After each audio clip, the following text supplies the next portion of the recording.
السلام علیکم ورحمۃ اللہ وبرکاتہ۔ نحمدہ ونصلی علی رسولہ الکریم، اما بعد۔ امید کرتے ہیں آپ تمام سسٹرز خیر و عافیت سے ہوں گی اور ایمان کی بہترین حالت میں ہوں گی۔ اللہ سبحانہ و تعالیٰ سے دعا ہے آپ کی طرف ہر بڑھنے شر خیر مردل دے، آمین۔ سسٹرز، ہم لوگ سورۃ التوبہ آیہ مبارکہ 45 تک ترجمہ تفسیر پڑھ چکے تھے۔ آج کا لیسن آیہ مبارکہ 46 سے سٹارٹ کریں گے اور 50 تک ٹرانسلیشن کریں گے اور تفسیر کا لیسن آیہ مبارکہ 46 سے سٹارٹ کریں گے۔ رب اشرح لی صدری ویسر لی امری واحلل عقدۃ من لسانی یفقہوا قولی اللہم بارک لنا فی اوقاتنا اللہم فقہنا فی الدین اللہم انی اسألک الہدی والتقی والعفاف والغنی اللہم الہمنی رشدی واعذنی من شر نفسی اعوذ باللہ من الشیطان الرجیم ولو ارادوا الخروج لعدوا له عدة ولكن كره الله بعاثهم فثبطهم وقيل اقعدوا مع القاعدين لو خرجوا فيكم ما زادوكم إلا خبالا ولأوضعوا خلالكم يبغونكم الفتنة وفيكم سماعون لهم والله عليم بالظالمين لقد ابتغوا الفتنة من قبل وقلبوا لك الأمور حتى جاء الحق وظهر أمر الله وهم كارهون ومنهم من يقول ائذن لي ولا تفتني ألا في الفتنة سقطوا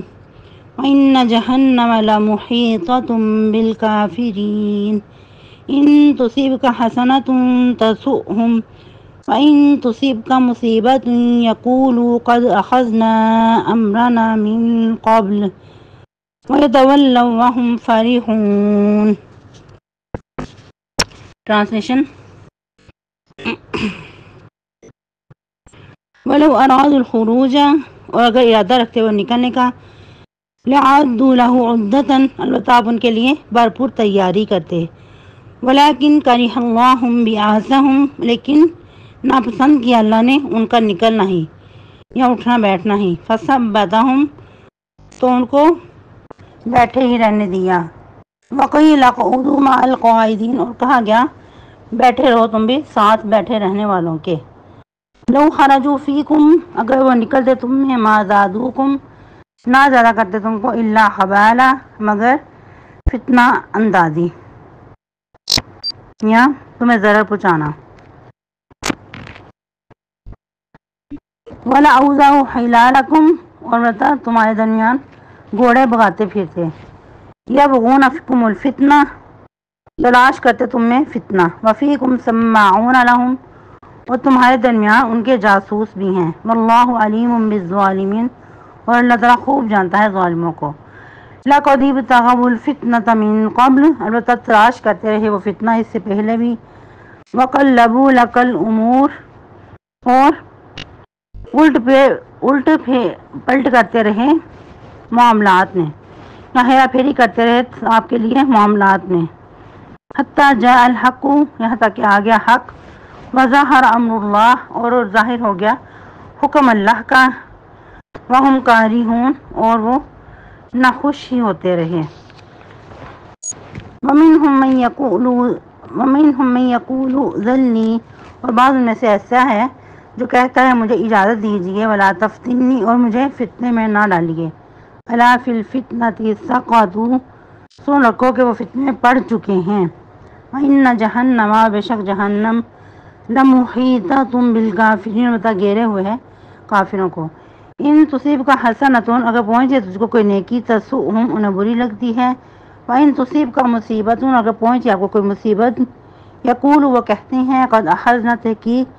لے لیا تھا ہم نے، امرنا، اپنا معاملہ، من قبل، اس سے پہلے، ویتولوا وہم فرحون، اور پھر جاتے ہیں اور وہ خوشیاں مناتے ہیں۔ تفسیر آیہ مبارکہ 46 سے، ولو ارادوا الخروج لعدوا له عدة ولكن كره الله بعاثهم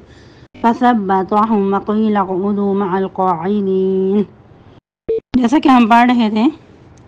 کہ جو پکے سچے مومن ہوتے ہیں ان کو اجازت لینے کی ضرورت پیش نہیں آتی،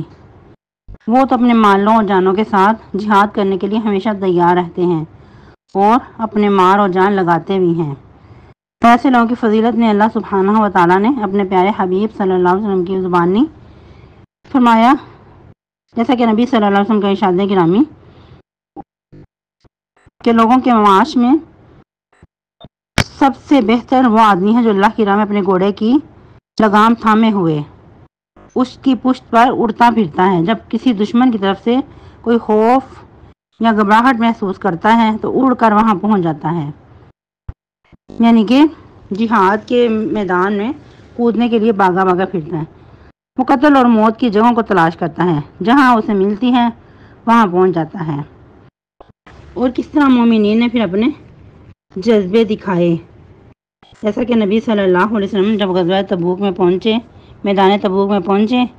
غزوہ تبوک کے موقع پہ تو آپ صلی اللہ علیہ وسلم نے صحابہ کرام سے یعنی کہ ان سے فرمایا کہ اپنی خدمات پیش کرو۔ ظاہری بات ہے اجتماعی کام تھا تو اس کے لیے مال کی بھی ضرورت تھی۔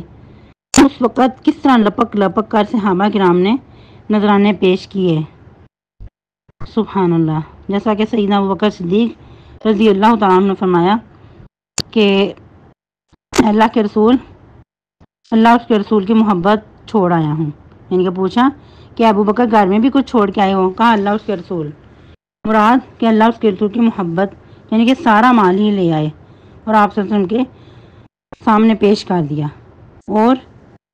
سیدنا عمر فاروق رضی اللہ تعالیٰ عنہ بھی اپنے گھر کا آدھا سامان لے آئے۔ پھر سیدنا عثمان غنی رضی اللہ تعالیٰ عنہ 1000 لدے مال اسباب گھوڑے اونٹ پیش کیے جو کہ لگاموں کے ساتھ، اس کے علاوہ بھی غالباً 9000 چاندی کی اشرفیاں یا سکے وہ بھی پیش کیے۔ نبی صلی اللہ علیہ وسلم کا چہرہ مبارک چمک رہا تھا اور ان کو الٹ پلٹ رہے تھے اور فرما رہے تھے کہ آج کے بعد عثمان تیرے لیے کوئی نقصان نہیں ہے، آج کے بعد تو کوئی نیکی نہ بھی کرے تو تیرے لیے کوئی نقصان نہیں ہے۔ اللہ اکبر کبیرہ۔ اور بھی صحابہ کرام کچھ کم نہیں تھے، جس کے پاس جتنا ہو سکا وہ سب لے آئے۔ اور یاد رہے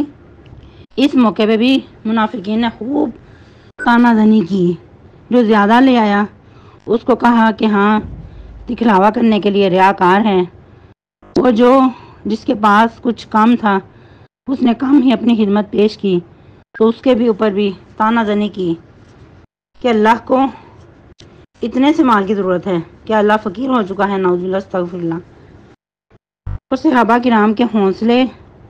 اور جذبے دیکھ کر نبی صلی اللہ علیہ وسلم خوش ہو رہے ہیں، مسکرا رہے ہیں، اور مزید اگر کسی صحابی کے پاس کچھ نہیں تو وہ اپنا نذرانہ پیش کرنے کے لیے محنت مشقت کر کے کچھ نہ کچھ لازمی لے کے آیا۔ اور ایک صحابی ساری رات ایک یہودی کے ہاں مزدوری کی اور کچھ کھجوریں جو ملی 100 کھجوریں غالباً وہی لے آئے۔ اللہ اکبر کبیرہ۔ اس کو لے کر نبی صلی اللہ علیہ وسلم بہت خوش ہو رہے ہیں، وہ جو اتنا بڑا ڈھیر مال اسباب کا لگ چکا ہے اس کے اوپر سارے کو بکھیر دیا، 100 کھجوروں کو اس کے اوپر بکھیر دیا اور کہا کہ اس کے ذریعے اللہ سبحانہ و تعالیٰ نے اس سارے مال اسباب کو قبول فرما لیا ہے، سبحان اللہ۔ اسی لیے اللہ سبحانہ و تعالیٰ فرماتے ہیں کہ جو بھی کوئی جتنی کوشش کرتا ہے چاہے مرد ہو یا عورت، فلا کفران لسعیہ، تو اس کے جو کوشش ہے اس کی ناقدری نہیں کی جاتی، سبحان اللہ۔ اللہ سبحانہ و تعالیٰ یہ نہیں دیکھتے کہ کتنا زیادہ کیا ہے یا بہت زیادہ کیا ہوگا پھر اس کو قبول کیا جائے گا۔ جیسا کہ ہم پہلے بھی بارہا حدیث پڑھ چکے کہ اگر انسان ایک کھجور کا ٹکڑا ہی اللہ کے راستے میں دیتا ہے، اس میں نیت کا خلوص ہے، نیت اللہ کے لیے خالص ہے اور سنت کے مطابق ہے اس کے اعمال، تو اللہ سبحانہ و تعالیٰ اس کھجور کے ٹکڑے کو بھی اتنا بڑھاتے ہیں، اس کی اتنی گروتھ کرتے ہیں کہ اس کو احد پہاڑ جتنا کاٹ دیتے ہیں۔ اللہ اکبر کبیرہ۔ لیکن ان لوگوں کے اندر اگر نفاق تھا تو ان کا کچھ بھی کیا قبول نہیں، سب کچھ ختم ہو گیا، غارت ہو گیا۔ اسی لیے اللہ سبحانہ و تعالیٰ فرما رہے ہیں وَلَوْ أَرَادُوا الْخُرُوجَ لَأَعَدُّوا لَهُ عُدَّةً، اگر ان کا کچھ نکلنے کا ارادہ ہوتا، یعنی کہ اپنے ارادوں میں یہ سچے ہوتے تو البتہ ان کے لیے آپ کچھ نہ کچھ تیاری کرتے۔ وَلَكِنْ كَرِهَ اللَّهُ بِعَاثَهُمْ، لیکن اللہ نے ان کا اٹھنا ہی ناپسند کیا، اللہ نے ان کو اٹھنے کی توفیق ہی نہ دی، اسی لیے ان کو فَثَبَّتَهُمْ، ادھر ہی بیٹھے رہنے دیا۔ وَقِيلَ اقْعُدُوا مَعَ الْقَاعِدِينَ، اور کہا گیا کہ باقی جو معذور لوگ پیچھے بیٹھے ہیں تم بھی ان کے ساتھ ہی بیٹھے رہو۔ پتہ کیا چلتا ہے کہ نیکی کی توفیق ملنا بھی اللہ سبحانہ و تعالیٰ کی طرف سے ہے، لیکن جب انسان ارادہ کرتا ہے، کوشش کرتا ہے، اپنے جذبے دکھاتا ہے تو پھر اللہ سبحانہ و تعالیٰ لازمی انسان کی مدد کرتے ہیں۔ جیسے ایک اور مقام پہ فرمایا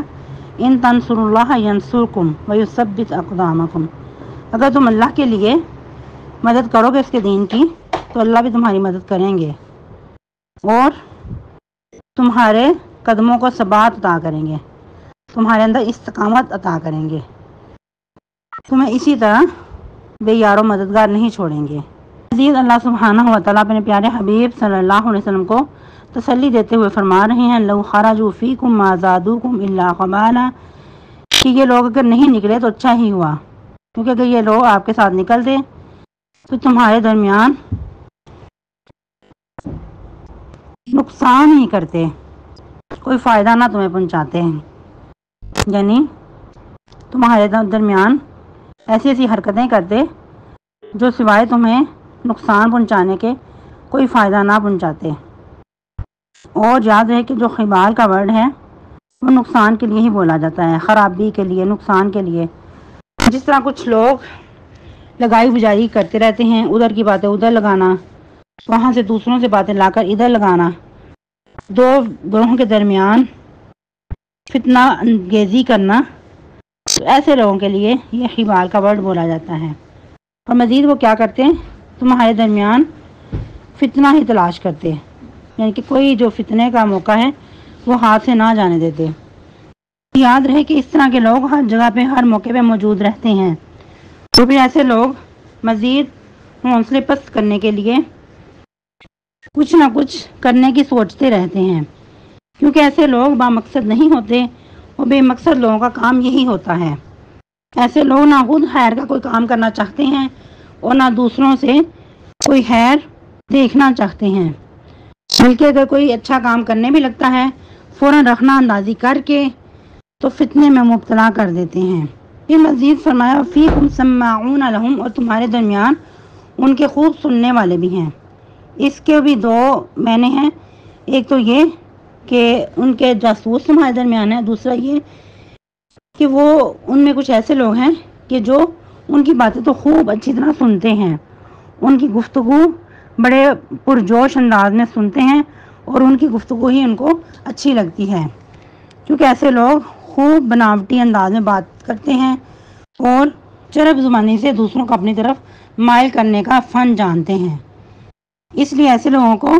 تمہاری حق کی بات پسند نہیں، بلکہ ان کے اندر جو چرب زبانی ہے، جو بات کرنے کا فن جانتے ہیں، ان کی گفتگو سے متاثر ہوتے ہیں۔ تو الغرض کہ ہر طرح سے ایسے لوگ تمہارے ساتھ چلتے تو نقصان ہی تمہارا کرتے۔ واللہ علیم بالظالمین، اور اللہ تعالیٰ خوب جانتا ہے ظالموں کو، کیونکہ اللہ سبحانہ و تعالیٰ ایسے لوگوں کی نیچر سے بخوبی واقف ہیں۔ تو اس لیے نبی آپ کچھ بھی غم نہ کریں، ان کو ان کے حال پہ چھوڑ دیں، ان کی ہمیشہ سے یہ پرانی روش رہی ہے، یہ اگر تمہارے ساتھ جاتے بھی تو تمہارا نقصان ہی کرتے۔ تو اچھا ہوا کہ یہ معذور لوگوں کے ساتھ پیچھے ہی گھروں میں بیٹھے رہے ہیں، تمہارے ساتھ جانے کی ان کو اللہ نے توفیق ہی نہیں دی۔ آج کے لیے اتنا ہی کافی ہے۔ اللہ سبحانہ و تعالیٰ ہم سب کا حامی و ناصر ہو۔ سبحانک اللہم ربنا و بحمدک نشہد ان لا الہ الا انت نستغفرک و نتوب الیک۔ والسلام علیکم و رحمۃ اللہ وبرکاتہ۔